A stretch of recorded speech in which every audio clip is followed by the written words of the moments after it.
Rob Zombie here, and I know that if you are sitting in the seat right now getting ready to watch House of a Thousand Corpses on the big screen, then you are listening to me right now. And I thought what I would do is give you a little backstory on the movie. It's been a long time, and some of the details are a little foggy in my head now, but we did shoot this movie in the year 2000, which even though it's the 20th anniversary, the reason is because it was delayed for 3 years.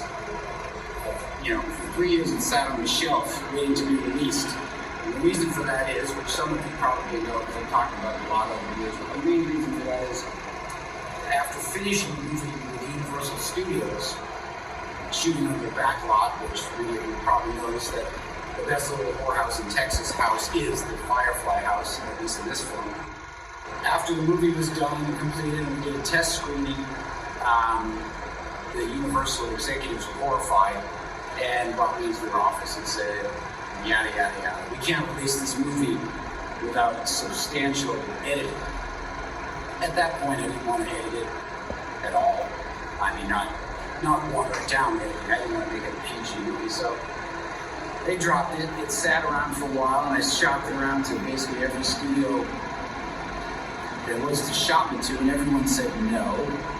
Because at that time, if you think back to the years early 2000s, horror movies weren't as popular. They definitely weren't seen as mainstream entertainment to make money. And, since making money is the main objective of the studios, they just didn't care. And then eventually the movie landed at MGM, surprisingly. So I was back at MGM editing the film because we hadn't really finished. And then something happened there. We got booted out of MGM. Homeless again. So eventually it started getting really desperate. We found a lot of ways, like perhaps releasing it on our own, really small, but I always had bigger hopes for the movie than that. And finally, even though I believe Lionsgate had passed on the film, at least that was what I was told, maybe there was some confusion. Like I said, it's hard to remember. Lionsgate bought the film. And from there on out, they were great. They were, they didn't make me make any changes. They were full on board. And a lot of times, this version is the same version you will always see, you will forever see. A lot of times people ask me, when are we going to see the unrated version? When are we going to see the version with all the stuff that got cut out? And I don't know where it is. Nobody knows where it is. For all I know, it got burned to the fire when they had that fire at Universal Studios many years back. I don't know. So this will forever be, I keep looking behind me as if it's screaming at me, this will forever be the movie you love to watch, the only version available.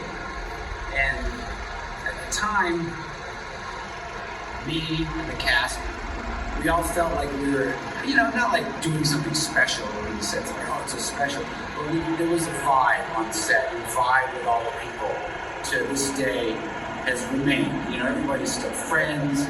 Many of the cast is now, they've all passed away.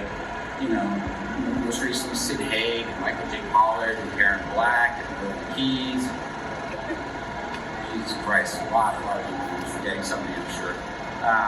Harrison Young, Dennis Fimble. Dennis Fimble died before the film was ever shown, so he never saw it. Matthew McGorry. So, it was a good time. We had a good time making it. Crazy time. Nobody was paying attention to what we were doing at Universal. So much so that when they saw the film, they kicked us out. But I guess for that reason, we made a true cult movie. As a kid, I always loved what people call cult movies. But you can't make a cult movie. Cult movies just happen.